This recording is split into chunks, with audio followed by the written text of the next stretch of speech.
नमस्कार. नंदुरबार एसीबीची मोठी कारवाई. 17,000ची लाच स्वीकारताना वनरक्षक तेजस्विनी साळुंके जाळ्यात. चारचाकी वाहनावर कारवाई न करण्यासाठी मागितली होती लाच. फेस फाटा येथे रंगेहात पकडले. लाचलुचपत प्रतिबंधक विभाग नंदुरबारने सोमवारी यशस्वी सापळा रचत शहादा वन परिक्षेत्र अंतर्गत कोंडावळ बीटच्या वनरक्षक तेजस्विनी काळू साळुंके पाटील यांना 17,000 रुपयांची लाच स्वीकारताना रंगेहात पकडले आहे.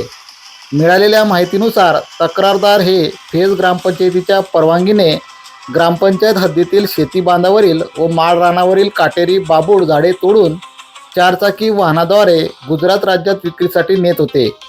तक्रारदार यांनी अशा प्रकारे अनेक वेळा वाहतूक केली होती. या प्रकरणात तक्रारदाराच्या वाहनावर कोणतीही कायदेशीर कारवाई न करण्याच्या मोबदल्यात वनरक्षक तेजस्विनी साळुंके यांनी सुरुवातीला 17,500 रुपयांची लाच मागितल्याची तक्रार 4 जून रोजी लाचलुचपत प्रतिबंधक विभागाकडे करण्यात आली होती. तक्रारीची पडताळणी करताना फेसफाटा शहादा शिरपूर रोड येथे आरोपी वनरक्षक यांनी 17,500 रुपयांच्या मागणीवरून तडजोडी अंती 17,000 रुपये स्वीकारण्याचे मान्य केल्याचे निष्पन्न झाले. त्यानुसार 9 जून रोजी एसीबीने सापळा रचला. फेस फाटा येथे पंचासमक्ष तक्रारदाराकडून 17,000 रुपयांची लाच स्वीकारताना तेजस्विनी साळुंके यांना रंगेहात पकडण्यात आले.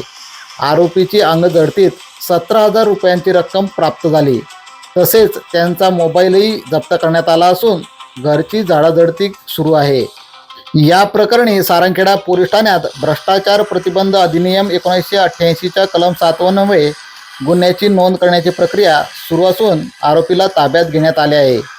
सदरची कारवाई पोलीस उपअधीक्षक प्रशांत भरते, लाचलुचपत प्रतिबंधक विभाग नंदुरबार यांच्या मार्गदर्शनाखाली पोलीस निरीक्षक विकास लोंढे यांच्या पथकाने केली आहे. KTN news network, Nandurbar.